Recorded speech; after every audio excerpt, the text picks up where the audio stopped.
Buckeye Lounge, we run this game. Rockstar Shaun, remember the name. TG's lurking, Wolverine's fear. Scarlet and gray, make it loud and clear.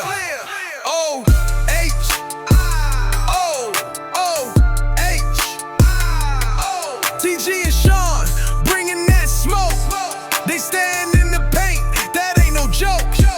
Tune in, turn up, let the show begin. The Buckeye Lounge, straight fire within.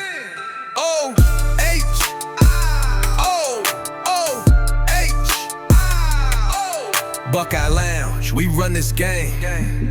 Rockstar Shaun, remember the name.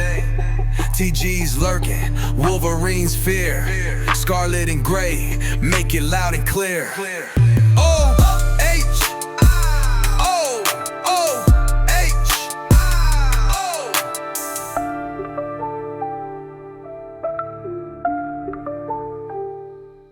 Random. Tyler's question was, who's on your Mount Rushmore of Ohio State?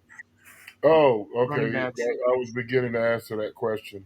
And I don't answer that question because, I think Ohio State has, 100 and how many years of football? Mhm. And I think it's for me, I think I take it as disrespectful Okay. because you're disrespecting a lot of great players. And if it's you can't answer, that's too much of a hypothetical. We're not all 18 to 22 years old at the time of the question. And if that was to be the case, it would all bear out.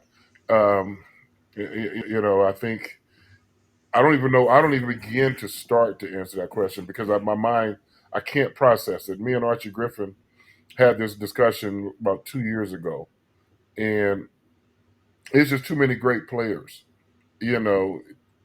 It's almost similar to been to the military. If you've been in the war, you know who's just been a pencil pusher, and you know who's been in the grunts. Been in the and they have that what they call a 1,000-yard stare. They have the look about them. So us as players, we know who can, who has that look amongst ourselves. So we don't even have to come in there and say it. And so I don't think that question is for a player or a former player to answer. Gotcha.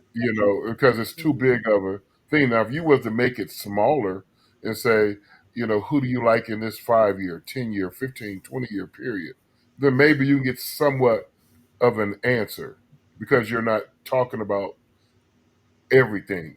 Because we have so much recency bias, it's because the last thing that somebody's seen, that's the greatest thing they've seen. Yeah. And I don't, fall into that category. I see one-handed catches on Sunday. Oh, that catcher was the best. I'm like, I've seen a lot of one-handed catchers. Me and Chris Carter used to practice one-handed catches in practice and, try to top each other. So I've seen a ton of great catches in my career on high school, college, and pro to ever signal out, this one catch. No, so I'm not being difficult. No. But my overall answer is if your name is mentioned as one of the greatest running backs, wide receivers, tight ends, quarterbacks, that's all you need. That's if it's like we don't have to rank who's 1, 2, 3, or 4. If your name is mentioned, oh, we know you're one of the best to ever do it, and that's plenty enough. Because even when I was 18 years old, 17, 18, choosing to go to Ohio State, one of my goals was they have so much history at Ohio State, well before I was born. It's just that when I leave there after my 4 years, will you remember my name? Did I do something to add to the greatness of this university that's been here many years before I was even born, and it's going to be here many years after I'm gone?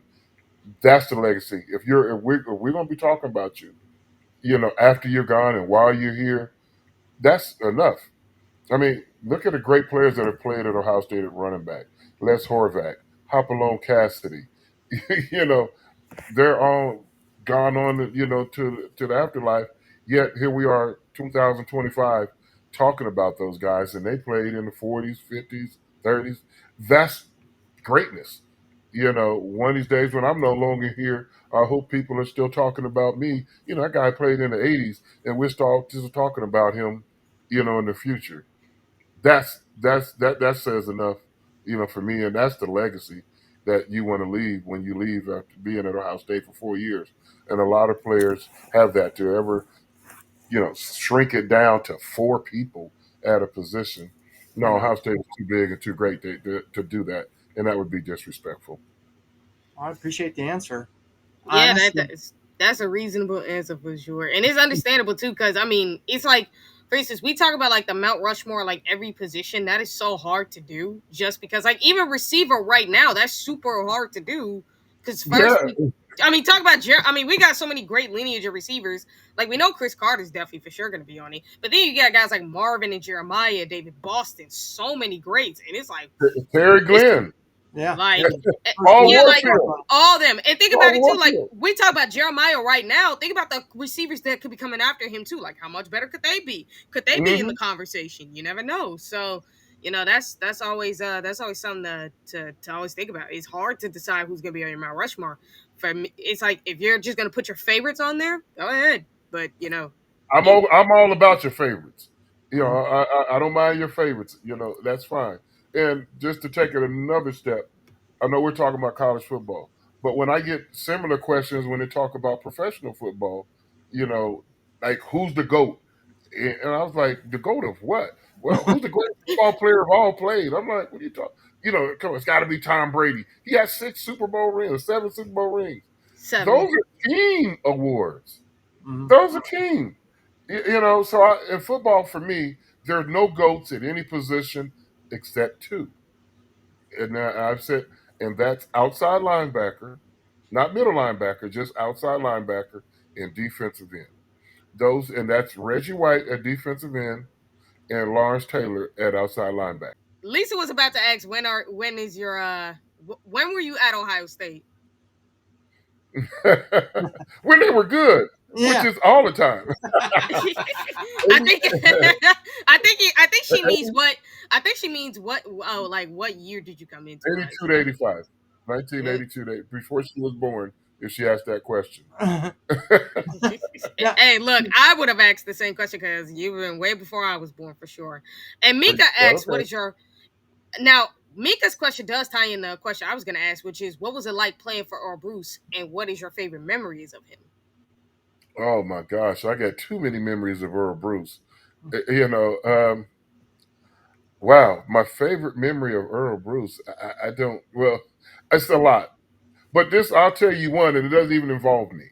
Okay. When we were practicing one day and was working on 2 minute drill, and you got offense, you get the ball, you get as much as you can and get out of bounds because you got to conserve time.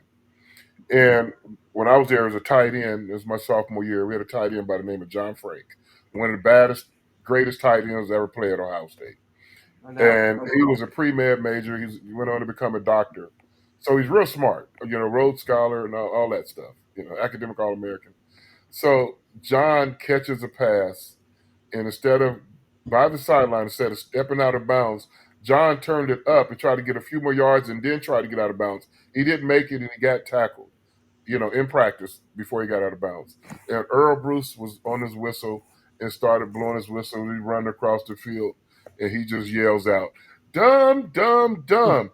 That is a smart guy acting dumb." John, I was just busted out laughing because he's a real doctor, smart. Well, that's a smart guy acting dumb.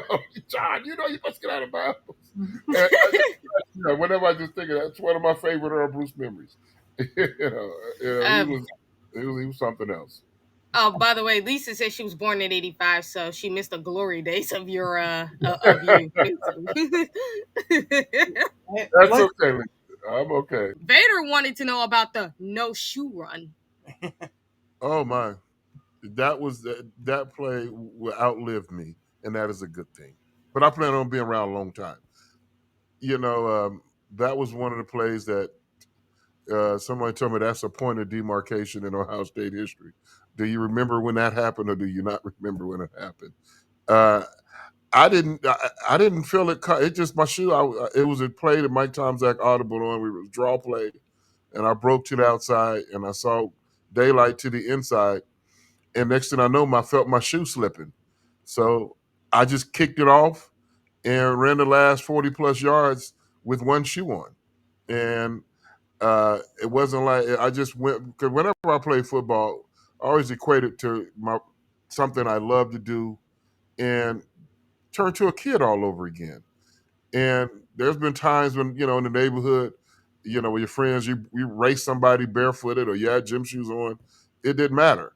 And I was in the middle of the game. If your shoe got lost, hey, I had to, turn on and hit, find another gear and get to the end zone.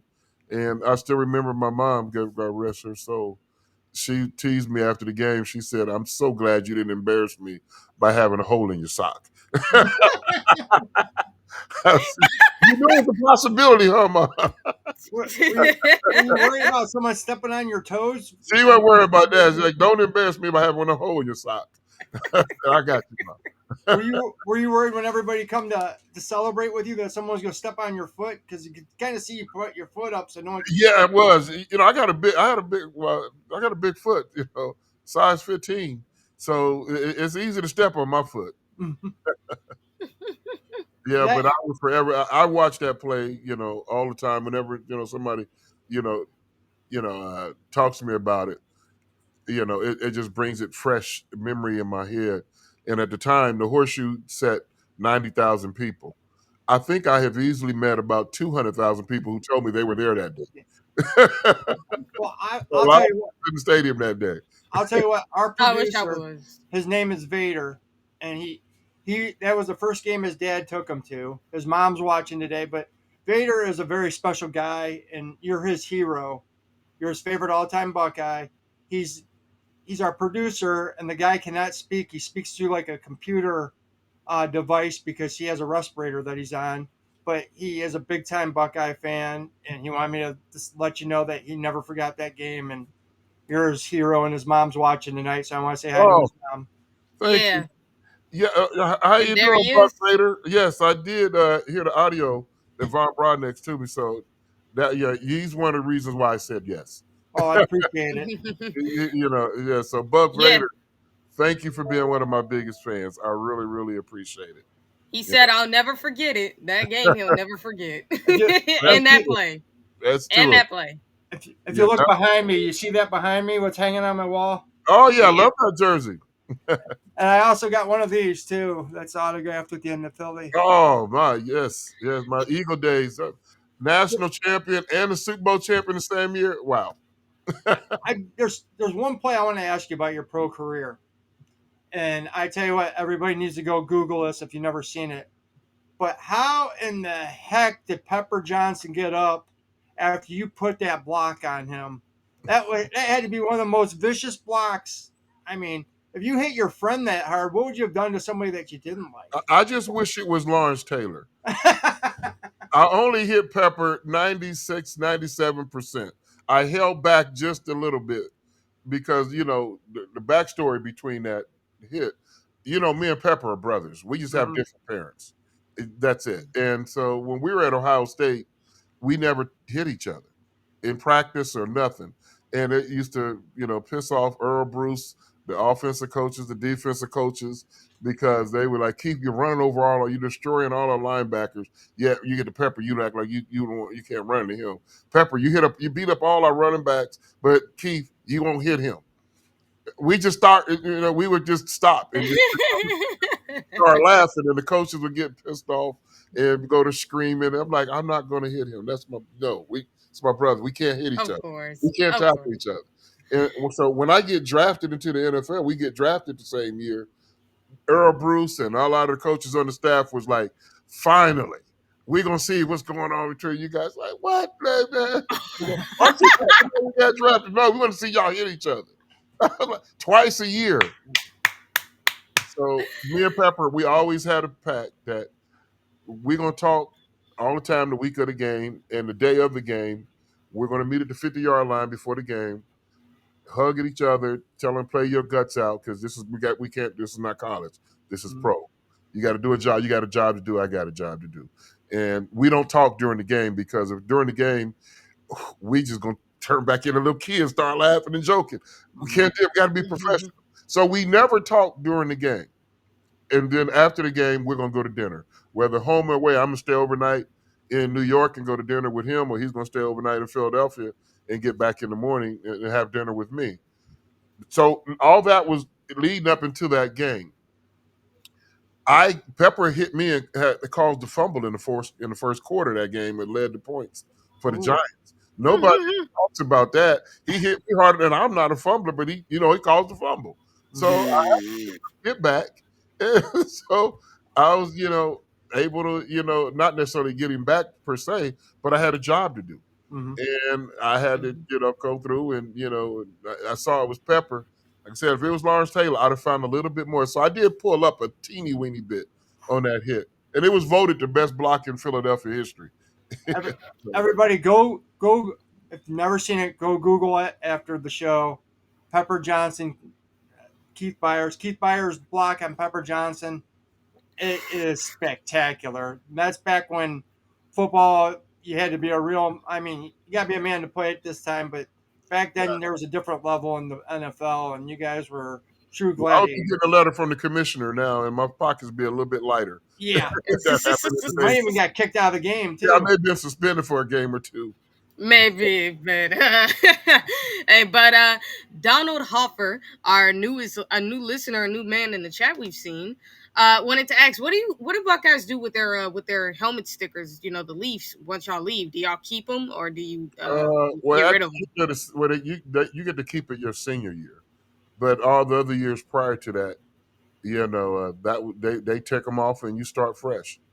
They Yeah, I think that's what he means. Is like after you guys leave Ohio State, like, do y'all keep them? yeah yeah All right. you keep them. Well, so I have a helmet somewhere around here.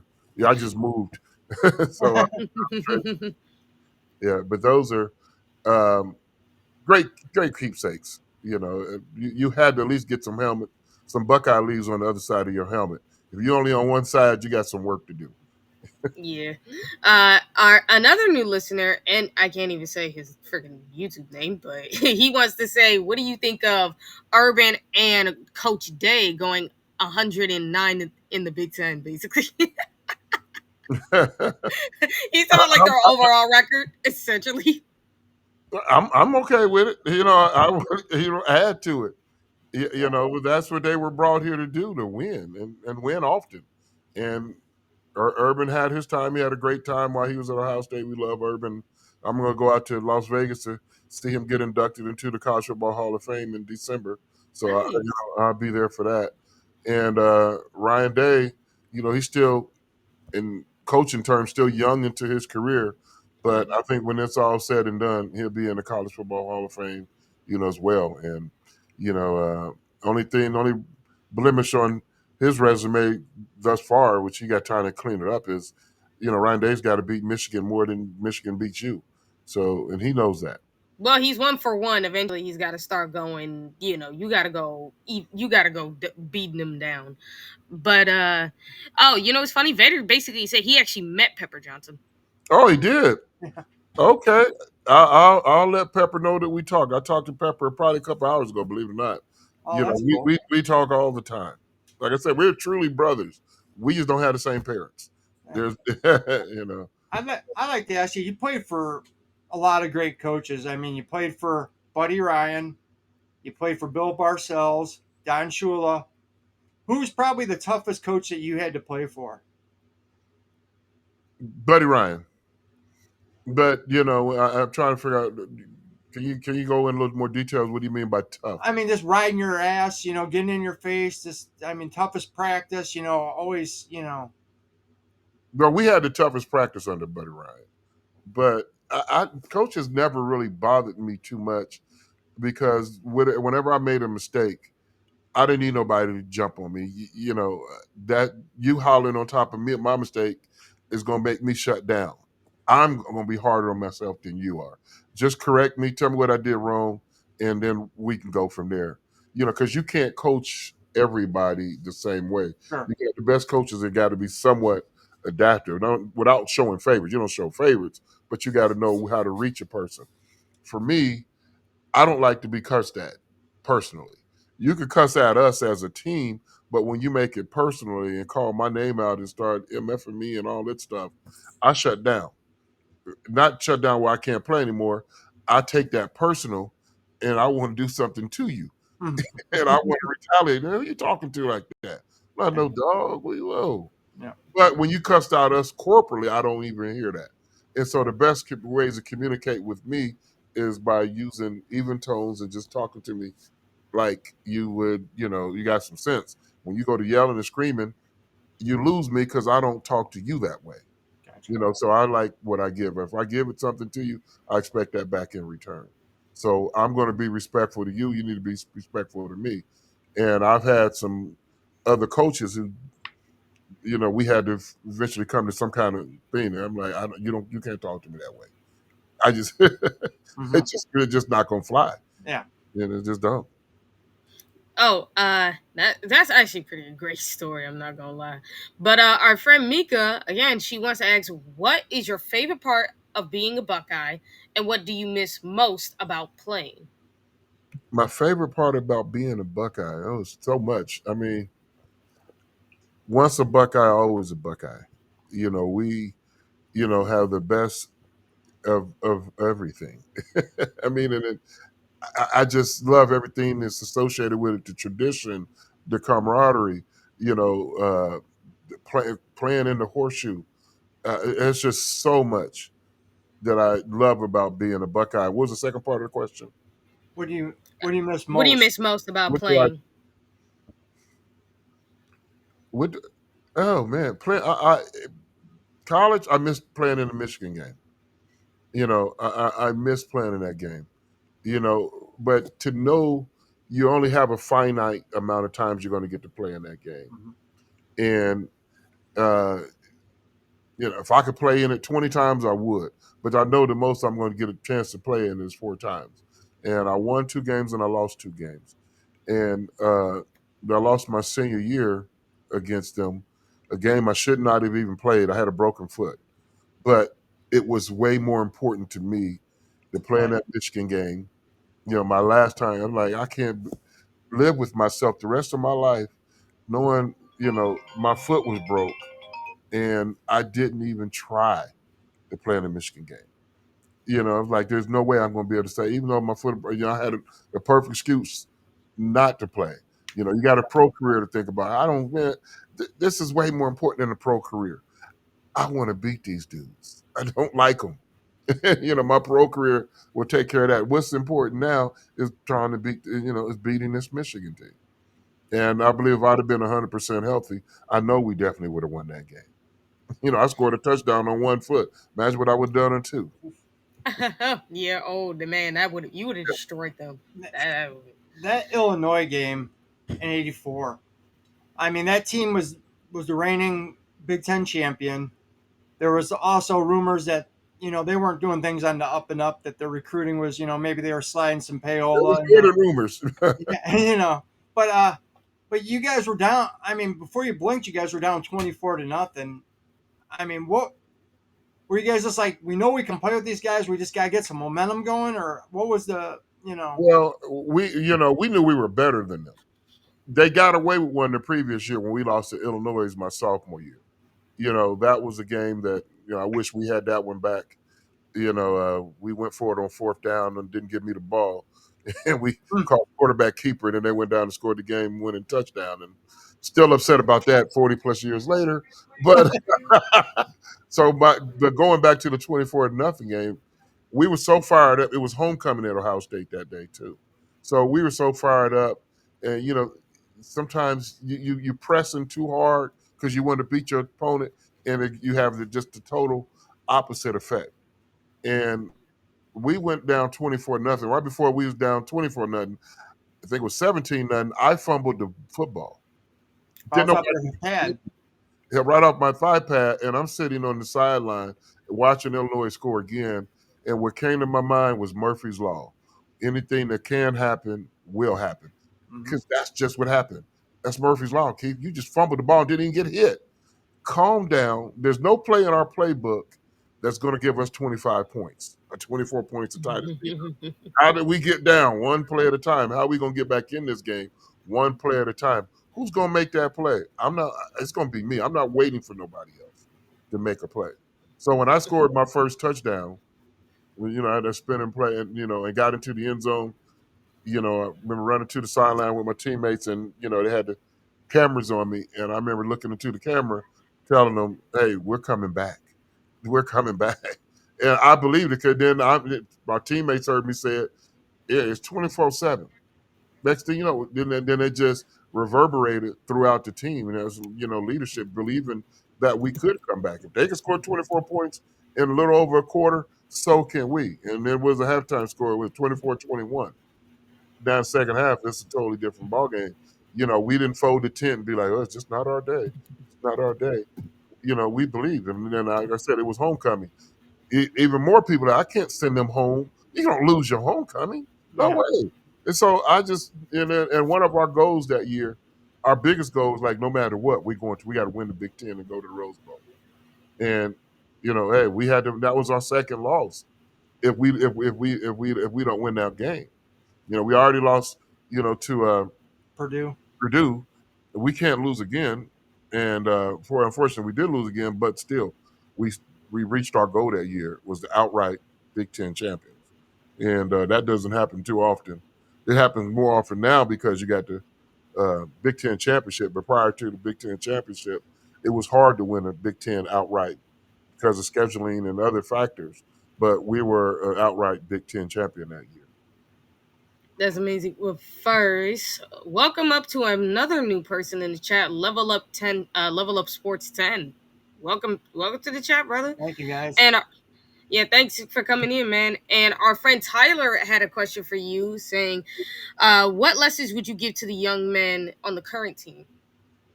Well, it's the same ones that I got when I was there.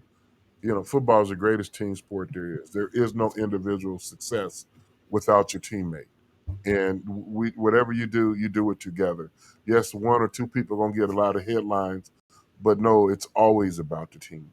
It's always about team. I use that message all the time, not just on football field, but in life. Don't ever be selfish. And I just never, it's always, you share, in the love with everyone. That's why when one person scores, we all scored. So take that. That is a great life lesson that I learned. Had it before I got to college. College just, brought it totally out of me. And I've always been a team first player. It's not about me, it's about us. And I remember the '84 season. My teammates said, "Keith, one of my goals was to win 2 Heisman trophies." And they was like, "We're gonna get you that Heisman trophy this year." So my teammates had just as much impact on that year as I did. And so we were Big Ten champions. I wasn't a Big Ten champion. We were Big Ten champions. So it's always about us. And last year we won a national championship.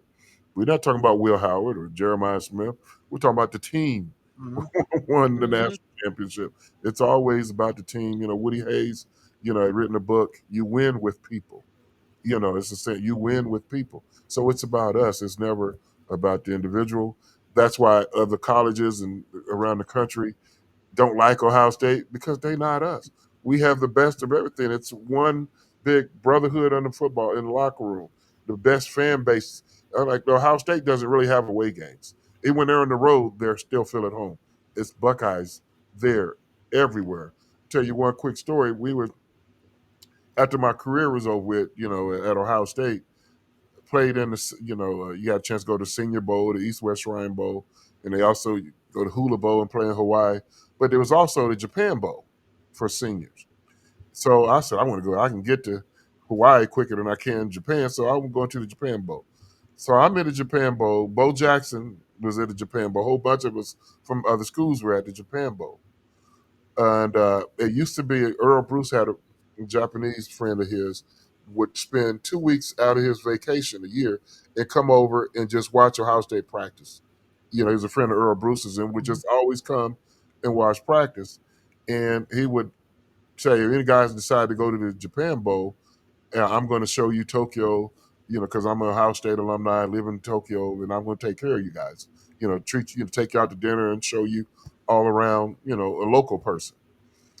And he did that. So we're at the Japan Bowl, and he came by, took us to dinner one night, and then we said we want to go see some sumo wrestlers. He said, "Well, there's no tournaments this week, but I could take you to watch them practice." Bo Jackson overheard us talk about going to see some sumo wrestlers. He like, "Y'all going where?" Like, "Come on, man, you go with us." Or something that we missed practice. It's supposed to be at our Japan Bowl practice. We missed practice to go watch some sumo wrestlers. Mike White was the head coach of Illinois. And we get back to the hotel. He said, "Where were you guys at?" "Hey, coach, I know we were supposed to be at practice, but we had to go see some sumo wrestlers." He's like, "Y'all should have told me. I wanted to go. I would have canceled practice. Oh, I wanted to go." So I'm using Bo Jackson. You don't have nobody from Auburn taking you around like these. Hey, Ohio State, alumni. We're everywhere. And so other teams like, "Man, y'all got it like that." I'm like, "Yeah, that's why we go to Ohio State. You can't go nowhere without meeting Buckeyes. Buckeyes are everywhere, everywhere." So Ohio State. Ohio State gets so much hate right now. For the simple fact that you have certain people like Shaun and I were just talking about who don't believe we belong in the top 10, despite the fact we still have the team to compete for a national championship. But no, it's gonna be pure hatred. oh, no question, they don't hate us.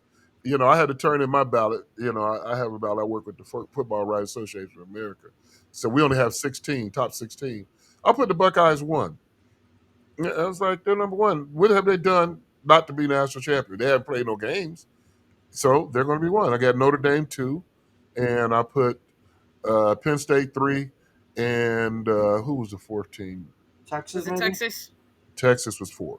Because those four teams were in the semifinal. Mm-hmm. So, and then I got a little funny after that, but that's what I believe. So Texas is a real good football team. Yes, they are. Oh They're yeah. good. Some I people. heard they got some problems on the offensive line right now. Well, they had some problems with the offensive line last game they played. Yeah, They don't have some no, problems. I know what I'm talking about, but I'm talking about like their offensive line is really getting like destroyed right now, and I'm like, brother, y'all had problems last year, and we had problems all year, and somehow still managed to dominate on the offensive line. I know. Yeah, yeah. So I can't wait. That game we were a little over 2 weeks. I'm fired up. I can't wait for that one.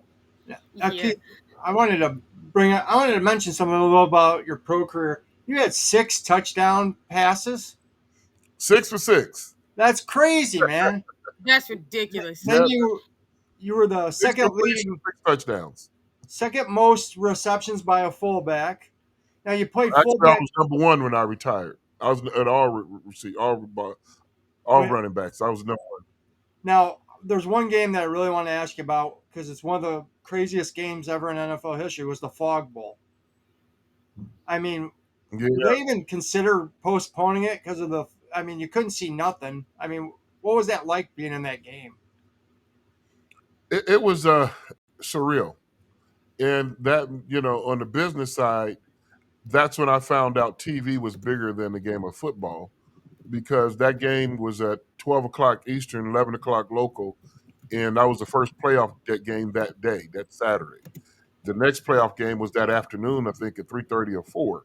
Mm-hmm. And they can't have two football playoff games on at the same time. That was one of the reasons why they did not delay it. And instead of like, what's more important? Television is more important than the game? Because I'm talking to the referee, and he said, as long as we can see the goalpost, we're not, postponing the game.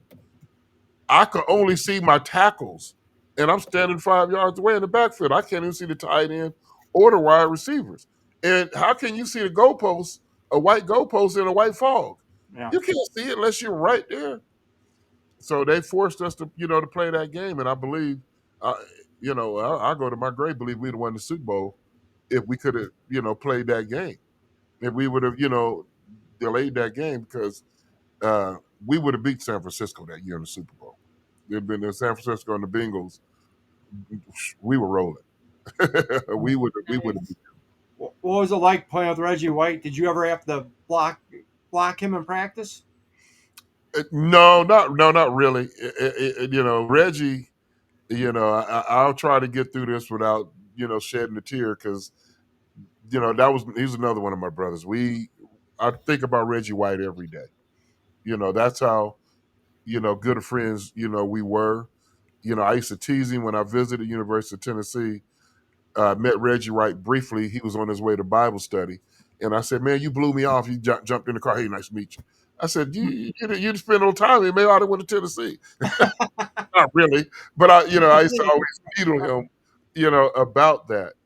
And Reggie was, one of those special, teammates, that you have, and our relationship went, beyond, the locker room.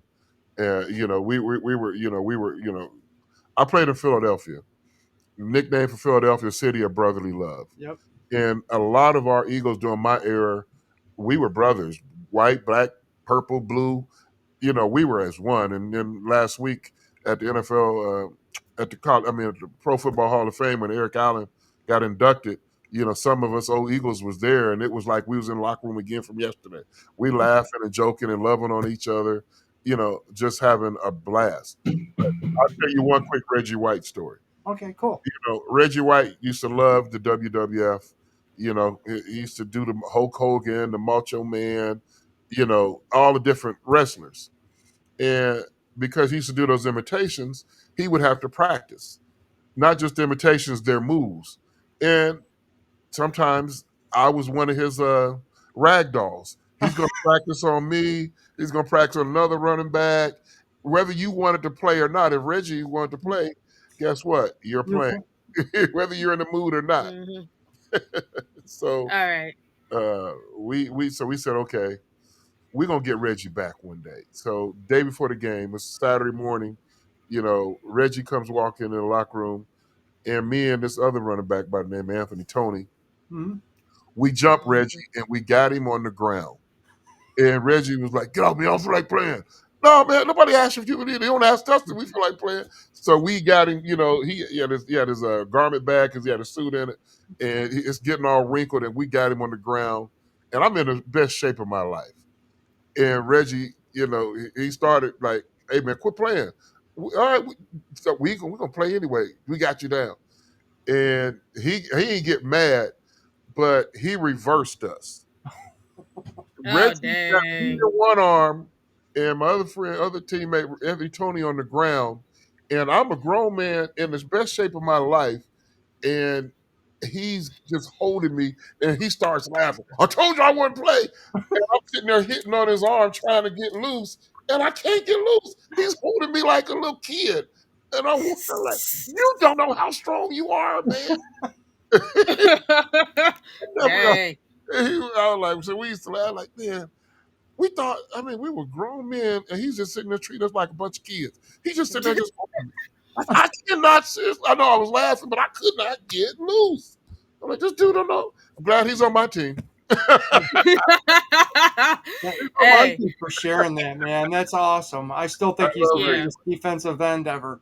The Hands greatest down. defensive end of all time. Yes. Yeah. Okay. So our friend Buck Vader, and then I got two questions from Level 10 Sports. He says, "What is your favorite individual accomplishment as a Buckeye?" Oof. I don't know. Probably, I don't know. But I'll say this: one that hasn't been duplicated since. When I was the last person at Ohio State to lead the nation in rushing, lead the nation in all-purpose yards, and lead the nation in touchdowns. And that alone should have brought me the Heisman Trophy. Exactly. It should have. You In know, all fairness. nobody has done that since. So that's an accomplishment, that I think about, and I would like to see it duplicated. Maybe this year. I had other guys that since I've been there, because maybe it'll happen. I don't know, but it's hard for that to happen now with this version of the Buckeye football. They throw the ball a lot more than they did when I played, and so it'll be hard for a running back to do that. Not impossible. I thought Ezekiel Elliott was good enough to do it. Yep. Travion Henderson or Quishawn Johnson, if they would have been the sole running back, they would have had an opportunity to do it. But, so individually, that's something I'm proud of. No, One heck of accomplishment, man. Yeah, One hell it of a really season. is. And, I mean, well, in today's day and age, you can't be like a bulldozing running back. Like you can't be the bull. Like you have to have two backs. You have to have two backs at this No, point. you can still do it one. Yeah, but because these guys want their NFL careers, and now NFL teams are really taking into account how much carries you have as to whether or not they'll draft you. Because it's like, how much tire you got matters at this point. Yeah, but I know what you're saying, but that's all marketing. That's the way they can keep the NFL players' salary low at the running back position. They don't say about how many throws does a quarterback arm has. That rotator cuff, they don't say about how many throws he has. you know, Yeah, that's so, a good point. Fast, man. I mean, that rotator cuff can go too. He throws a lot in practice, throws a lot in the game. But now you're gonna run it back. How many hits a running back takes? No, pay me my money. Yeah, I think that's the Good big point. thing. How many hits, especially because in today's day and age, like the rules are designed to protect the wide receivers and the quarterbacks, not the running Sure. backs. Like you could get hit any kind of way. I know, but I've played 13 years. Hit a lot. Hey, So hey, man. I guess some guys ain't got the bodies to handle that yeah, but nowadays. it's I the guess. mentality too. They don't hit in practice. They don't do that, and so it's a kinder, gentler league than when we played college and pro. There is something I want to ask you about. I touched with it a little bit with Vaughn, but I saw you on a Cleveland podcast, and Dennis Hopson and Brad Sellers was on that podcast, and they were talking about how you and a couple of football players challenged the basketball players at Ohio State to a game, And beat them. basketball game, and the whole gym was packed. That you got up in the cafeteria and you were telling everybody to come down and watch, and you took it to those boys. Brad Sellers did it. He's 7 foot. He don't need to stand in those chairs, but he did anyway. He thought they was going to embarrass us. They thought they was going to whip us. It's like, no, Brad, you guys play basketball. You're basketball players. We're athletes. We can play your sport. You can't play our sport.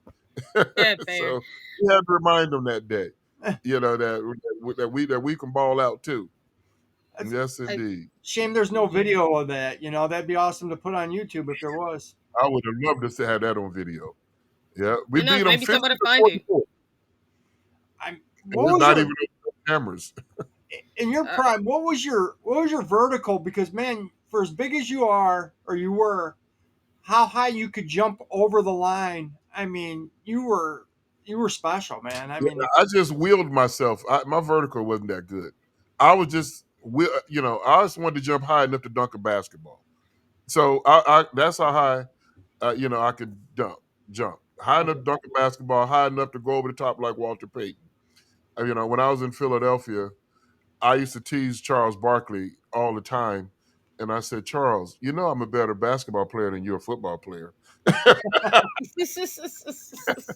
And so when people ask me what kind of basketball player I was, I said I was Charles Barkley without the leaping ability. So I could go coast to coast with it, but I couldn't jump like Charles Barkley. But I could. I have dunked the basketball in games before. I got some dunks on my resume. didn't you Nice. didn't you win a couple state titles in basketball?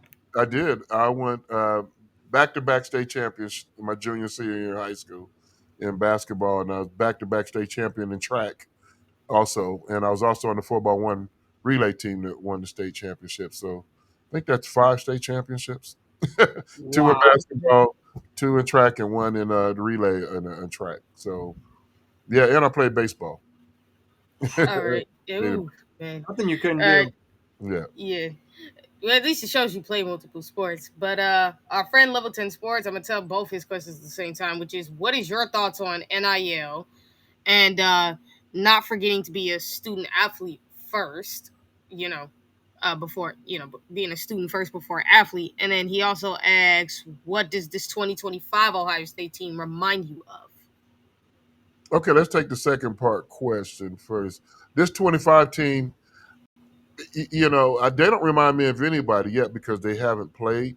So they have to have their own identity because you got some guys on there have won a national championship. You have some guys on there have won no national championships. Who are the 2025 version of the Buckeyes? No matter, every year you have to answer that question. Like I always put it like during the off season, you set your goals. During the season, you accomplish your goals. So they've been talking about what they want to do.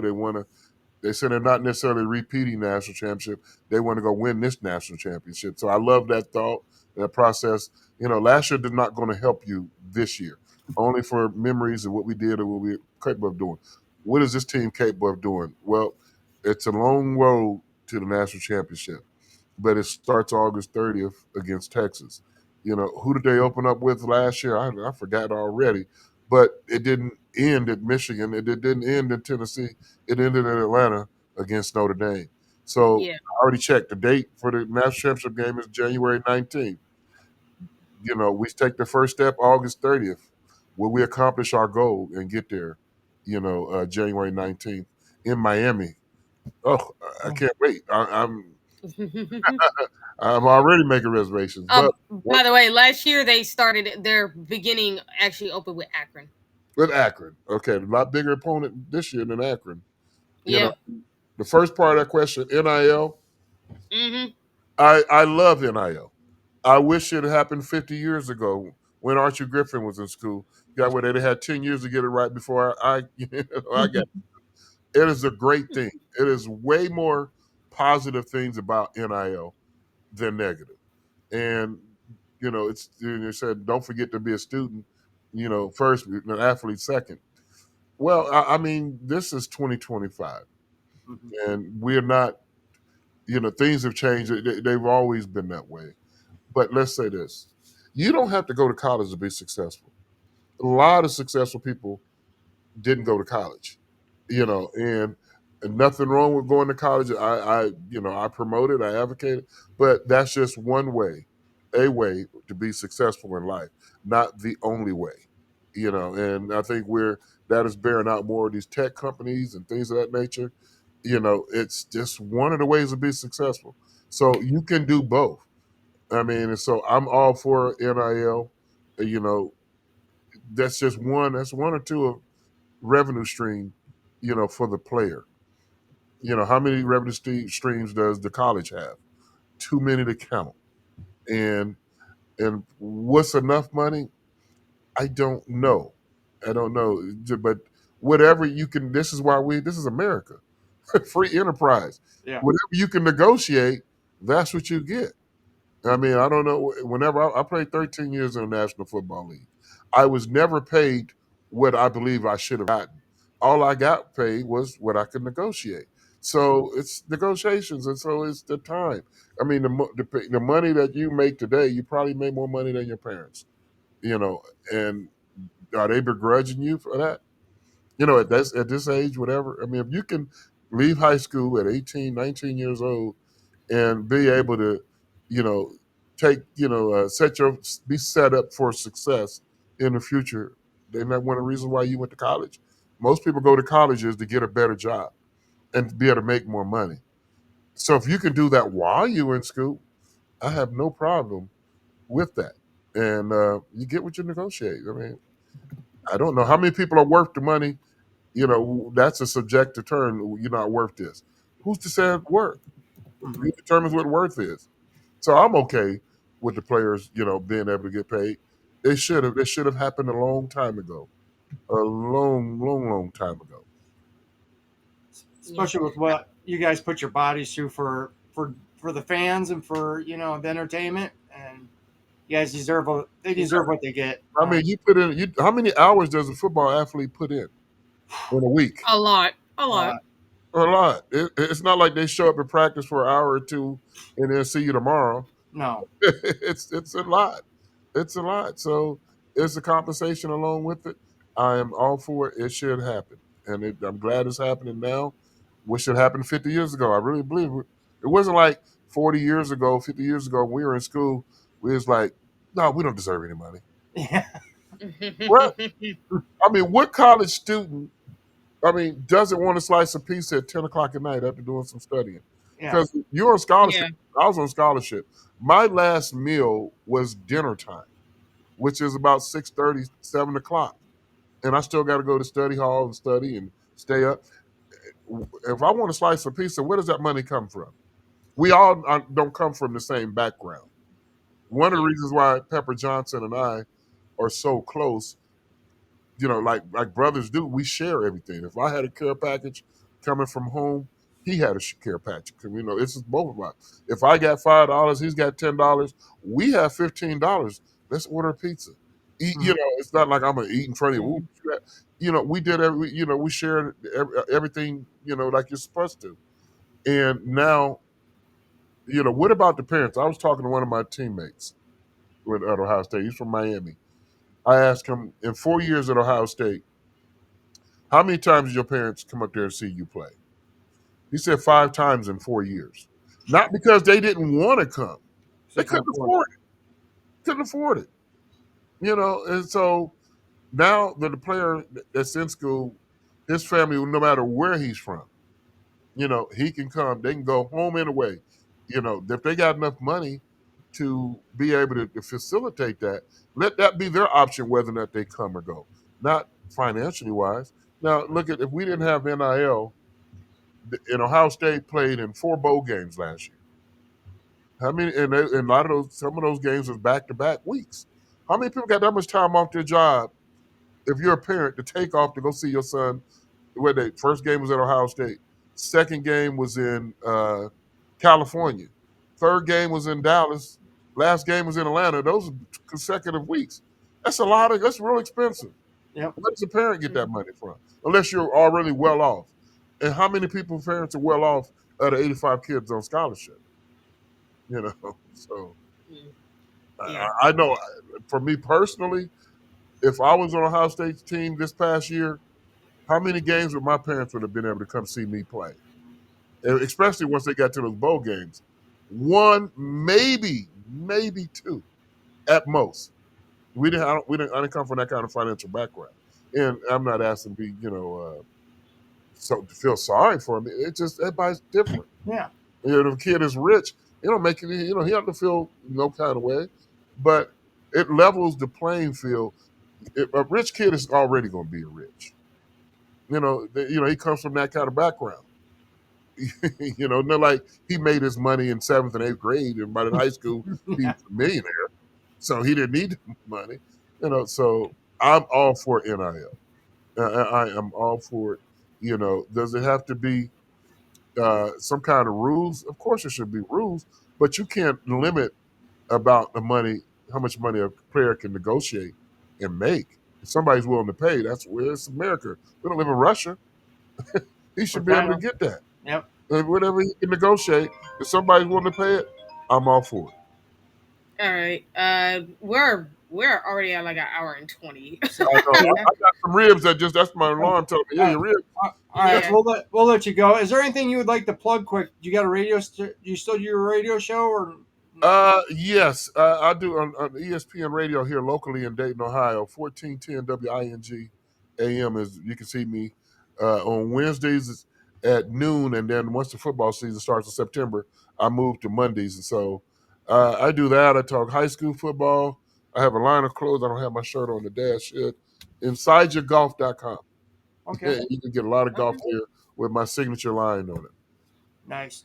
Well, maybe we can get you to come on during the season and talk some more football. We'll do this again. That was fun.